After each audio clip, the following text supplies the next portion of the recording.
네, 안녕하십니까. 한정석 미래한국 편집위원입니다. 제가 뭐 문화에 관해서 발제를 하게 되어서 좀 상당히 좀 어려웠는데요. 뭐 제가 문화를 몰라서라기보다는 뭐 제가 KBS에서 방송을 오래 해왔고, 그런데 이제 이 문화 정책이라는 것이 결국은 정부의 정책인데, 어떤 정책도 그 정책에는 이념이라는 것이 바탕을 합니다. 그래서 이제 이념이 없는 정책은 없고요. 그러니까 문화 정책이 있다고 한다면 그 문화 정책에 해당하는 이념이 존재한다는 것이거든요. 그랬을 때 이제 어떤 이념에 입각해서 그 정책을 하느냐, 문화부가 정책을 하느냐, 이제 이런 부분을 이제 주로 제가 말씀드리고자 하는 것이고, 거기에는 반드시 정치성이 개입을 한다. 그러니까 이념은 반드시 정치성을 띠기 때문에 정치적 중립이라는 그 정책은 있을 수가 없습니다. 그래서 일단 우리 그 문광부의 그 문화 정책을 제가 전체적으로 기조를 좀 살펴봤는데요. 일단은 그 7페이지에 보시면 이제 표를 하나 이제 보시면 그 여러 나라들이 각 나라들도 이렇게 문화 정책을 합니다. 그래서 이렇게 지원을 하고 또 뭐 관리를 하고 하는데요. 크게 이제 그 문화 정책에는 세 가지 그 모형이 있다고 해요. 그래서 자유주의적 모형, 표 1-1에 보면 보수주의적 모형, 사회민주주의적 모형 이렇게 모형이 이제 세 가지 정도가 있습니다. 학자들이 연구한 바에 의하면. 그 이제 자유주의적 모형이라는 것이 기업가들이 주로 이제 그 자기 책임의 원리로 하는 것이고요. 자유방임 내버려 두는 것이죠. 알아서 하도록. 그래서 그것이 이제 그 상품으로 연결되지 않으면, 그러니까 그 작품을 팔지 않으면 이제 살아갈 수가 없기 때문에 어떻게든 간에 이제 그 팔리는 작품을 만들어야 되는 것이 이제 자유주의적 모형에서의 예술가들의 운명입니다. 그러니까 국가는 개입을 하지 않고요. 그런 사례가 이제 미국이 되겠죠. 미국은 현재도 문광부라는 게 없습니다. 그러니까 문화 정책을 담당하는 부처가 아예 없습니다. 미국은. 그다음에 옆에 보수주의적 모형을 보시면 이제 이게 사실은 이제 오늘날 우리가 하는 문화 정부의 그 국가의 문화 지원 정책의 모델입니다. 그 뿌리가 되겠습니다. 그러니까 주된 역할은 귀족들이었고요. 그러니까 이제 그 국가의 정체성 또는 이제 민족이라는 정체성을 그 어떤 이데올로기적 헤게모니를 계속 유지하기 위해서 이제 그러니까 클래시컬한 것들을 계속 이제 이렇게 전파를 하는 거죠, 국민들한테. 그러니까 귀족들이 갖고 있는 우수한 그런 어떤 문화 능력을 대중들한테 전파해서 그 리더십을 확보하는 이제 그런 전통이 되겠습니다. 그래서 이제 뭐 시장에 관련해서는 뭐 팔려도 좋고 안 팔려도 좋고 뭐 꼭 그런 건 아니고 스폰서들이 이제 되는 것이죠. 귀족들이. 그다음에 사회민주주의 모형이라는 것이 이제 오늘날 우리나라를 비롯해서 프랑스 같은 나라들이 채택하고 있는 것인데요. 그러니까 이런 사회민주주의 모델은 뭐냐면 문화를 그냥 그 상품이 아니라 하나의 그 공공재로 보는 것입니다. 그래서 의료가 모든 사람들에게 건강을 보장해줘야 하는 것 같이 모든 국민들이 모든 시민들이 문화를 향유할 수 있어야 된다라는 어떤 보편주의를 내세워서 당연히 정부와 국가가 문화를 공급해야 된다. 일종의 배급 정신입니다. 배급주의 정신. 이렇게 하다 보니까 그 세금으로 지원이 되고 그다음에 시장성은 굉장히 낮은 것이죠. 그러니까 그 문화라는 것은 정신 활동이고 그래서 상품화할 수 없는 것이고 뭐 공급주의 방식입니다. 그러니까 국가가 지원해 주는 것에 의해서 예술가들이 만들어서 이렇게 공급하는 사례 국가가 스웨덴으로 나와 있는데 사실은 이제 프랑스가 대표적인 나라고요. 그 프랑스에서는 그래서 그 문화 종사자들에 대한 삶의 질을 보장해야 된다. 이제 이런 것이 법으로도 되어 있고요. 그다음에 프랑스에 보면 그 프랑스어를 보존해야 된다 그래서 프랑스 어법이 있습니다. 또 이런 식으로 이제 국가가 개입을 해서 그 문화를 보급하고 관리하는 방식이 되겠습니다. 그러다 보니까 이게 이제 그 8페이지에 보시면 밑에 표 3을 보시면요. 재밌는 현상인데요. 각 나라들이 이렇게 이제 그 문화 정책을 쓰는데 이 콘텐츠 산업에 보면 세계 시장 점유율이 이렇게 있습니다. 그러니까 그 이렇게 보시면 이제 뭐 게임, 영화, 음악 표삼 이렇게 있는데 가장 시장을 많이 차지하고 있는 나라가 이제 미국이고요. 자유방임하는 미국이고요. 그 다음 이제 일본이고 전체적으로 봤을 때. 영국, 독일, 프랑스 이런 순위거든요. 그리고 우리 한국의 경우에는 뭐 게임이 4위 정도의 그 점유율을 차지합니다. 뭐 순위로 그러니까 굉장히 잘 하는데요. 근데 문제는 이렇게 프랑스 같이 국가가 적극적으로 개입해서 하는 나라들이 이렇게 보면 사실 이렇게 별로 그 호응이 이제 없다는 거겠죠.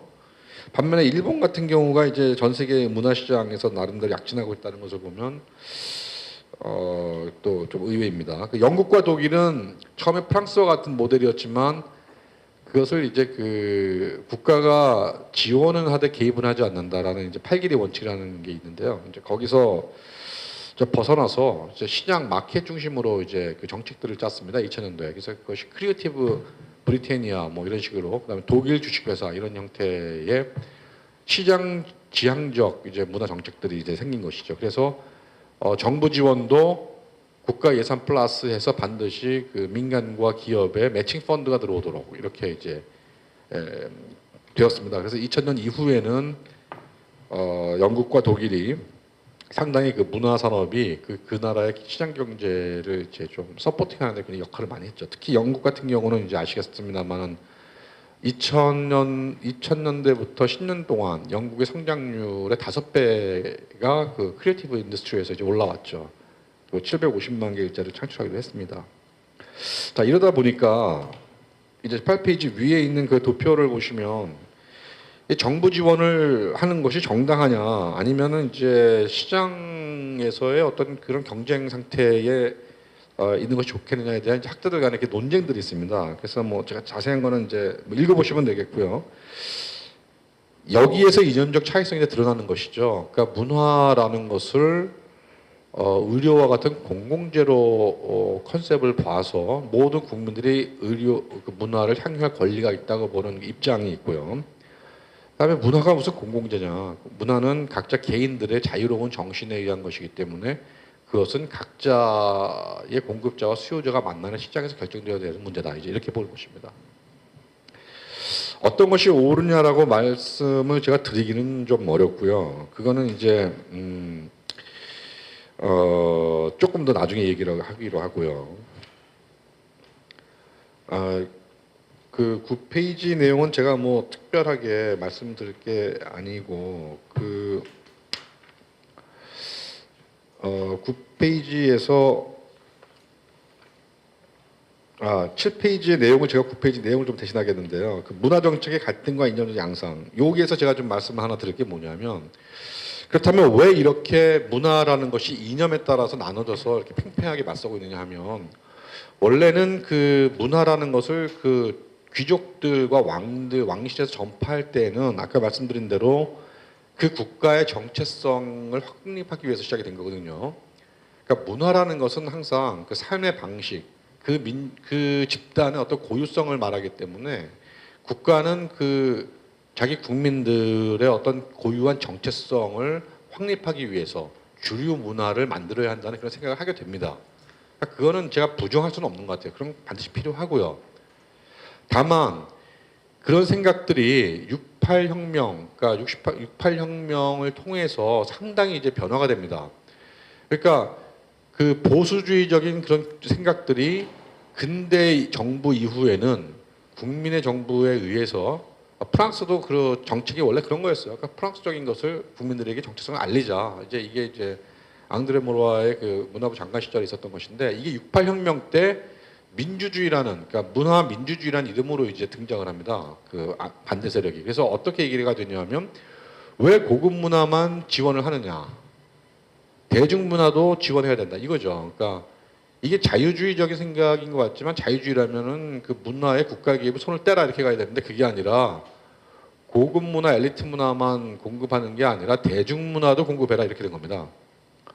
그러다 보니까 문화 민주주의라는 개념 때문에 정부가 문화 정책을 펼 때에는 좌든 우든 진보든 보수든 그 예술이 고급이든 저급이든 간에 민주적으로 공급을 해야 되는 거죠. 이제 그러다 보니까 국가가 문화 정책을 펼 때 가져야 할 이념의 어떤 방향성, 즉 공공선을 추구한다는 개념이 사라진 것입니다. 그러니까 무엇이 선이고 무엇이 악이냐조차를 정부나 국가는 판단할 수가 없는 것이죠. 문화 공급을 할 때. 그러니까 시민 어떤 예술가가 어떤 시민 단체가 이런 문화를 공급해야 한다라고 했을 때 정부와 국가는 그거에 대해서 판단할 수 있는 자격이 없는 것입니다. 문화민주주의에서는.